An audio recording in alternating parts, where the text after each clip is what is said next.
السلام علیکم ورحمۃ اللہ وبرکاتہ۔ حضرات گرامی قدر، آج کے درس کا عنوان ہے حضور صلی اللہ علیہ وسلم کے معمولات کیا ہیں۔ حضرات، بہت طویل مضمون ہے لیکن اس کو مختصر کر کے پیش خدمت کیا جا رہا ہے، توجہ سے سماعت فرمائیں۔ بعد فجر کے معمولات میں لکھا ہے کہ حضور اکرم علیہ السلام کا معمول تھا کہ نماز فجر پڑھ کر جا نماز پر آلتی پالتی مار کر یعنی 4 زانوں بیٹھ جاتے۔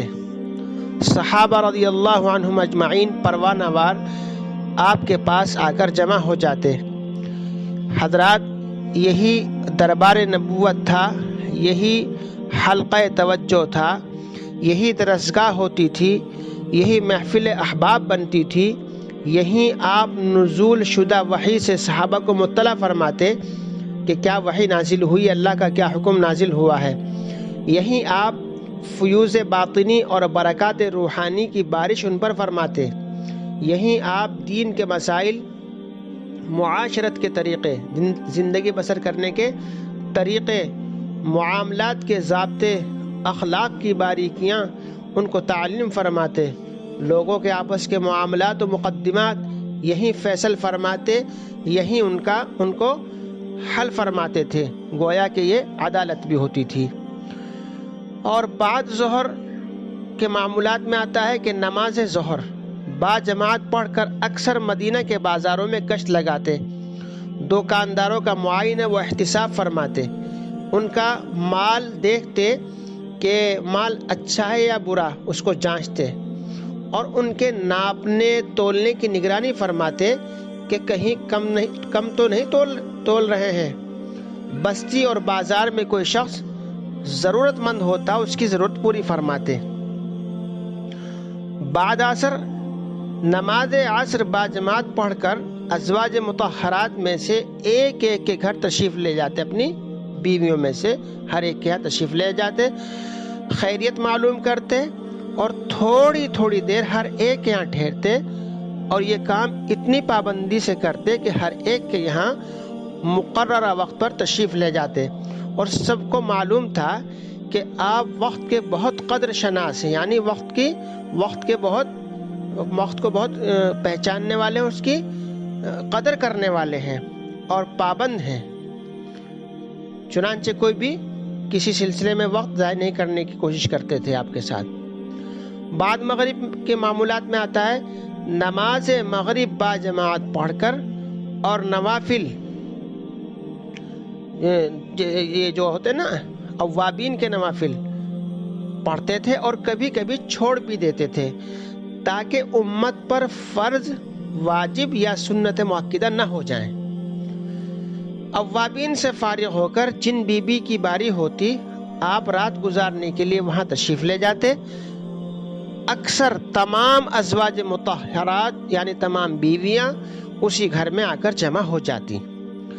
مدینے کی اور عورتیں بھی آتی، اس لیے کہ اس وقت آپ عورتوں کو دینی مسائل سکھاتے تھے، گویا مدرسہ شبینہ اور مدرسہ نسواں قائم ہوتا۔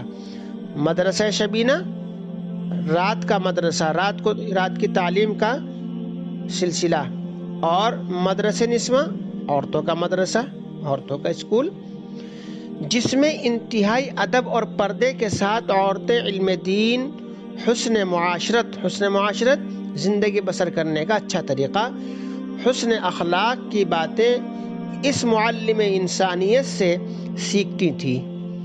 اللہ کے رسول عورتوں کو، جن کی گود بچوں کی پہلی درسگاہ ہوتی ہے، ان کو علم دین سے محروم اور تہذیب اسلامی سے ناشنا نہیں رکھنا چاہتے تھے۔ یہیں عورتیں اپنے مقدمات پیش کرتی، اپنے معاملات پیش کرتی، آپ ان کا فیصلہ فرماتے۔ وہ اپنی پریشانیاں، شکایتیں، مجبوریاں بیان کرتی، آپ ان کو حل فرماتے۔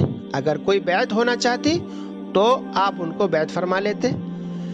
حضرات، عشاء کے بعد کے معمولات میں آتا ہے کہ نماز عشاء با جماعت پڑھ کر آپ اس رات کی قیام گاہ، یعنی جس جگہ آپ کو قیام کرنا ہوتا تھا، باری تھی جہاں پر، وہاں تشریف لے جاتے اور آپ کو عشاء کے بعد بات چیت کرنا پسند نہیں تھا۔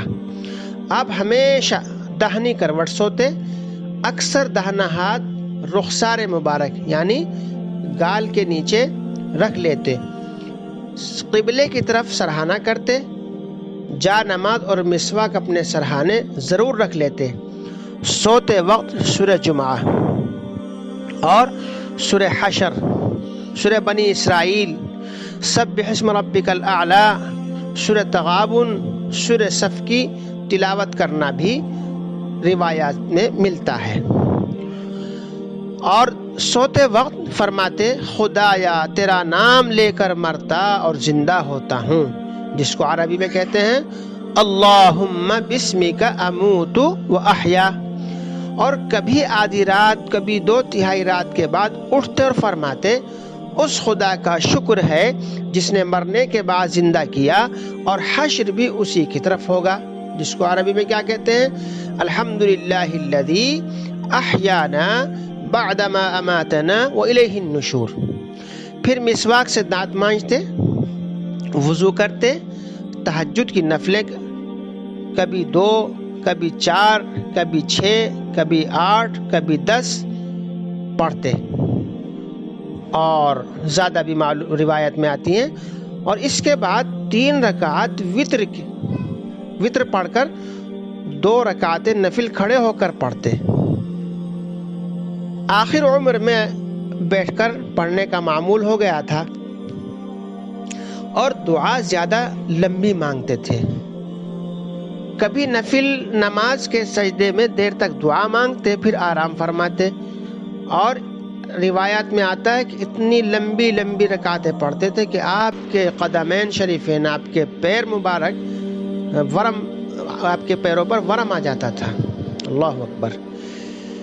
چنانچہ جب فجر کی اذان ہوتی تو اٹھتے، حجرہ شریفہ ہی میں 2 رکعت سنت پڑھ کر وہیں داہنی کروٹ ذرا لیٹے رہتے، پھر مسجد میں تشریف لاتے اور باجماعت نماز فجر ادا فرماتے۔ اس میں کہیں وضو کا ذکر اس لیے نہیں کہ گویا کہ آپ سوتے نہیں تھے، آپ ایسے لیٹتے تھے۔ حضرات، یہ تھے محبوب کبریا حضرت محمد صلی اللہ علیہ وسلم کے روزانہ کے معمولات۔ اول تو 5 نمازیں خود ہی قدرتی طور پر وقت کی پابندی سکھاتی ہیں۔ ہر تھوڑی دیر کے بعد اگلی نماز کا وقت آ کر مسلمان کو متنبہ کرتا ہے کہ اتنا وقت گزر گیا، اتنا باقی ہے، جو کچھ کام کرنا ہو کر لو۔ اس پابندی وقت کے علاوہ حضور علیہ السلام کی خصوصیت یہ تھی کہ اپنے ہر کام کے لیے وقت مقرر فرما لیتے اور اس کو پوری پابندی سے نبھاتے۔ اسی وجہ سے آپ بہت کام کر لیتے تھے، کبھی آپ نے وقت کی کمی اور تنگی کی شکایت نہیں فرمائی۔ یہ چند معمولات تھے، اس کم وقت میں کوشش کی گئی ہے ان کو پیش کیا جائے، باقی انشاءاللہ آئندہ پیش کرنے کی کوشش کی جائے گی۔ اللہ تعالی ہم سب کو عمل کی توفیق عطا فرمائے اور ہمارے وقتوں کے اندر بھی برکت پیدا فرمائے، اور آپ کے طرز پر ہمیں زندگی بسر کرنے کی توفیق عطا فرمائے اور موقع عطا فرمائے۔ وآخر دعوانا الحمدللہ۔